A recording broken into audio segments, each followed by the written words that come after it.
చెప్పు. ఎలా చేయాలో చూపిస్తా. ఇప్పుడు మనం ఉంది కదా రైస్ ఉడకబెట్టాలి. అక్కడ ఎట్లా మామూలు రైస్ అట్లానే అట్లా చేయాలి. తర్వాత ఇక్కడ దీంట్లోకి తీసుకోవాలి, గిన్నెలోకి, పెద్ద గిన్నెలోకి తీసుకోవాలి. దాన్ని ఏమంటారు? బొచ్చెలోకి తీసుకోవాలి. బొచ్చెలోకి తీసుకోవాలి. తర్వాత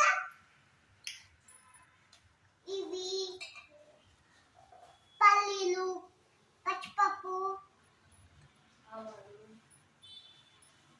ఆవాలు, జీలకర్ర,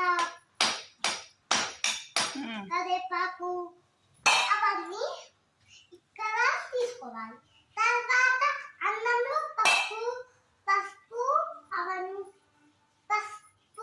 నిమ్మకాయ వేసి కలుపుకోవాలి. మధ్యలో ఉప్పు వేసుకోవాలి. అలాగే నిమ్మకాయ పోవాలి.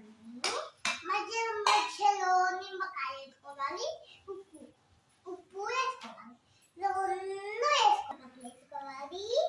ఇట్లా చేయాలి. తర్వాత ఇలా అనాలి,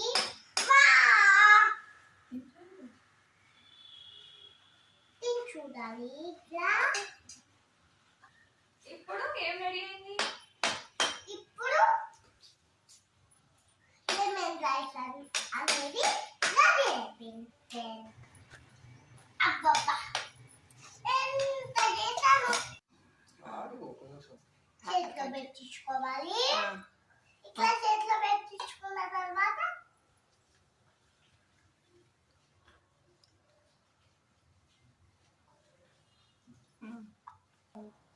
సూపర్ అంజాల్. సూపర్ అండి. పుల్లగా నిమ్మకాయ రైస్ సూపర్ ఉందండి. లైక్ చేయండి.